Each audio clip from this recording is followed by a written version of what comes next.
Hi chemists, welcome to Production of Materials and the latest video in this particular series.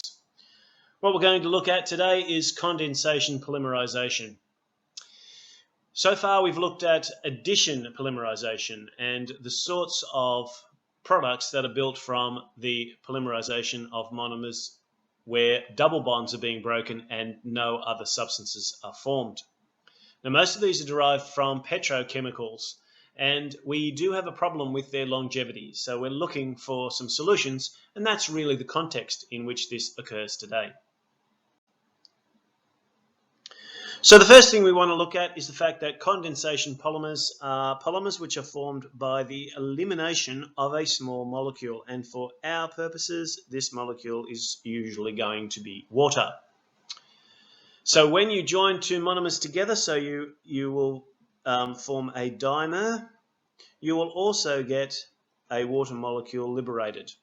And in fact, for n number of monomers connected together, we will have n-1 lots of water molecules, as far as most of the polymerization processes are concerned that deal with condensation polymerization.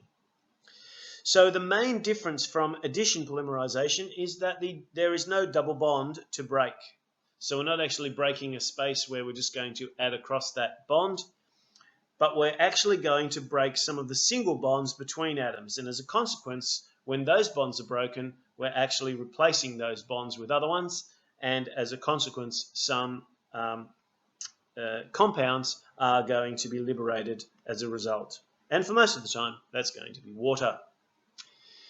A lot of condensation polymers are based on organic compounds as well, but we also have some synthetic ones, and we'll look at cellulose, but we'll also look at things like nylon as well in this particular video.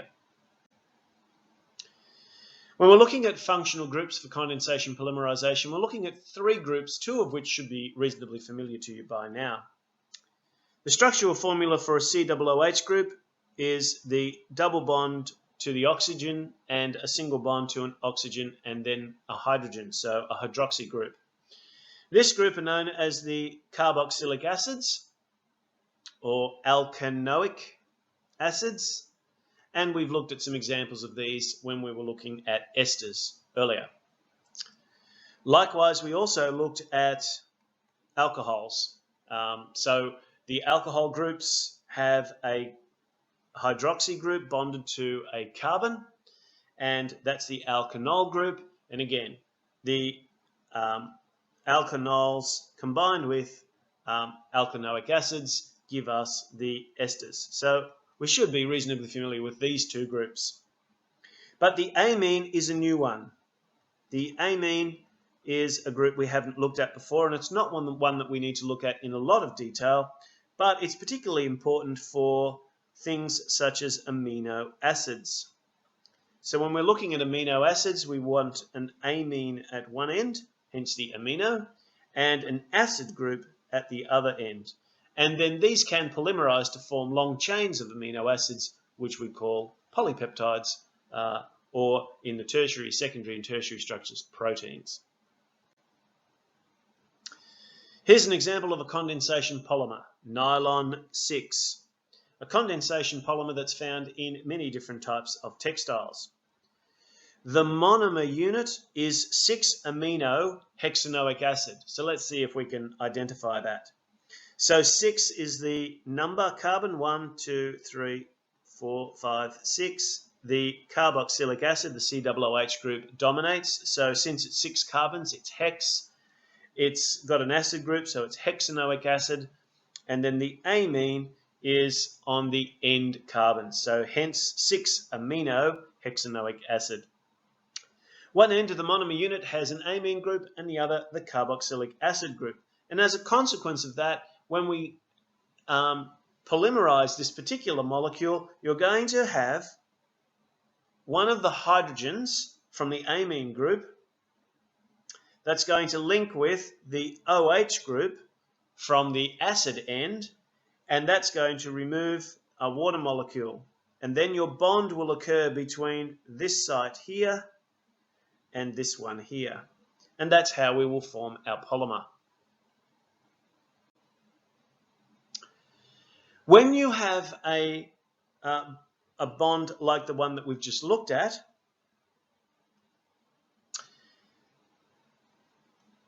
so we will have this kind of a structure, we have what's called a peptide bond. The peptide has formed between the acid group and the amine group for the previous substance that we just looked at, the 6-aminohexanoic acid. The carboxylic acid group reacts with the amine to release water. So water, because this is a condensation polymerization reaction, it's going to liberate a molecule, in this case water, and the new bond forms where the water molecule left that particular pair of compounds. These are known as peptide links or amide links. Peptide's probably a more common name, and certainly for the biologists, you'll be familiar with that term. And these are, as I mentioned, the kinds of bonds that are also found in proteins. And proteins are another type of polymer, and they are simply a polymer that consists of a number of different amino acids. In addition to proteins, one other very important biopolymer is cellulose. So cellulose is also something that occurs in living things. It's a polymer that is produced from glucose monomer units. And here is an example of a glucose here. Hopefully you recognize this as one of the compounds that you were building with the model kits just recently. We have 1, 2, 3, 4, 5, 6 carbons in our ring. The oxygen, note that the oxygen's in the ring, and then look at the position of the OH groups, because as well as the side chain at the top here, because the relative position of these, if we think about the ring as sitting on a plane, these are sitting either above or below that plane, and they're going to be very important when we look at the polymerization reaction. Cellulose is the structural material in the cell walls of plants. It's responsible for the fiber in your diet, and it's one of the complex compounds that our bodies cannot readily digest. When glucose forms a polymer of units that are slightly different to the way they combine in cellulose, they form starch. And starch is also a polymer, but it's one we can digest. Cellulose is a key component of pretty much all of the green living organisms around you. And so it's a very abundant organic compound. Now, one of the important things for us to have a little bit of a look at is the structure of the glucose that you can see here is called a beta glucose. And there are a couple of different varieties, if you like, structural formulae of glucose. While the molecular formula is the same, C6H12O6, the spatial orientation can change slightly, and this can also affect the way that the compound is formed. So here is an alpha glucose and a beta glucose. Can you spot the difference? Well, if I tell you that the beta glucose was the one that we looked at in the previous slide and also the one that you created, you can see the OH groups are alternating above and below the plane. For the alpha version, though, the first 2 carbons have the hydroxy groups both sitting below the plane. So it's the first carbon where we see the change, and everything after that is the same. What, if any, consequence does that make if our OH groups are in slightly different positions? Well, hopefully by now you've started to identify that things such as dispersion forces or hydrogen bonds as a particular type of dipole-dipole interaction are what hold different long chain molecules to each other, not within the chain but between the chains. And therefore the distribution of the OHs, which are going to form polar bonds, and therefore create some hydrogen bonding between the chains is going to be very important for the properties of our polymer. Cellulose is created by the polymerization of the beta-glucose monomers.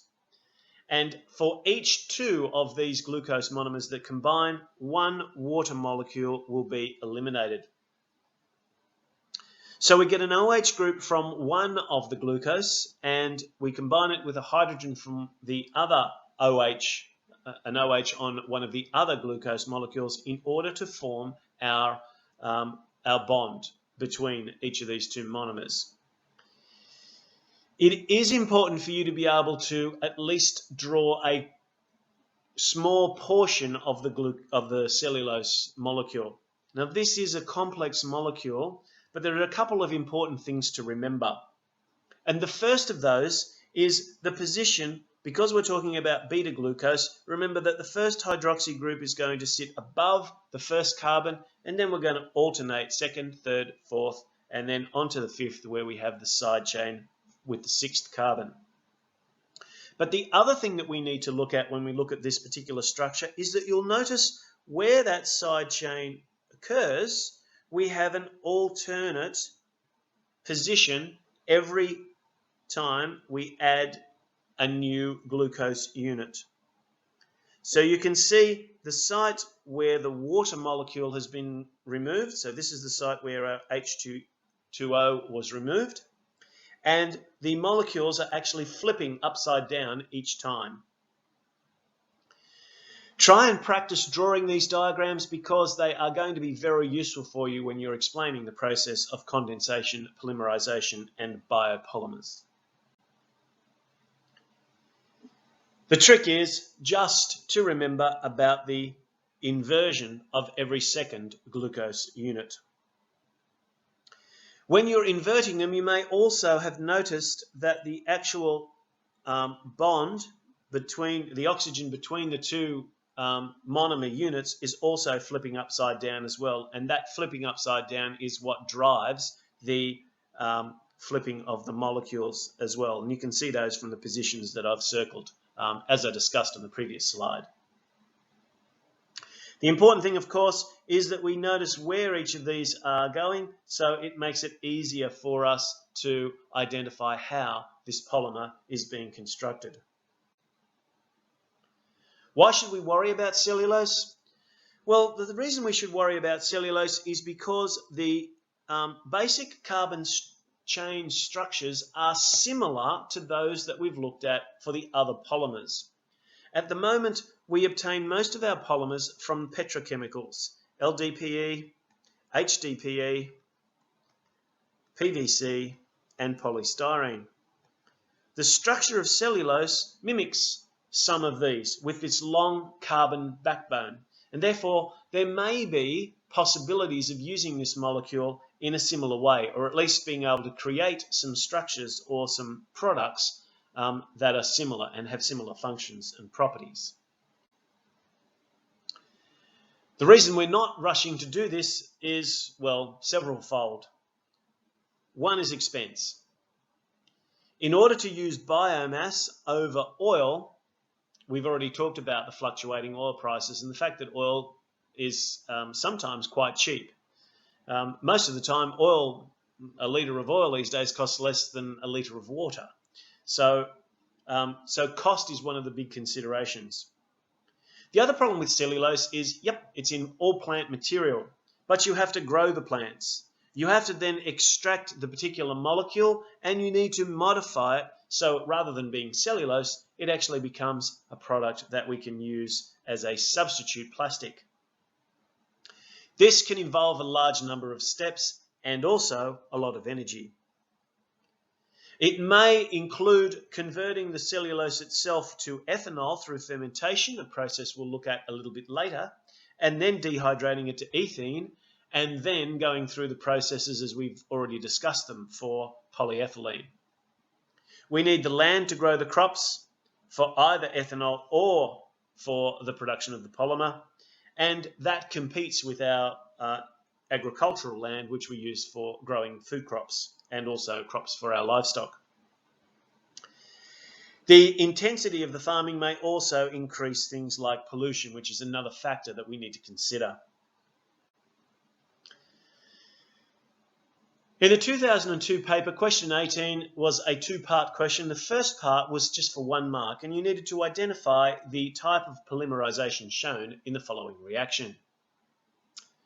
Hopefully, when you look at this arrow, it's a little bit difficult to see because it's such a long complex molecule, but you can see that one of the products is water. We've only got 2 choices about polymerization: addition or condensation.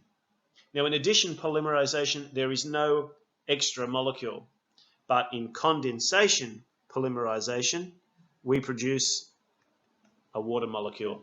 So the correct answer for this one is condensation polymerization. Thanks for watching.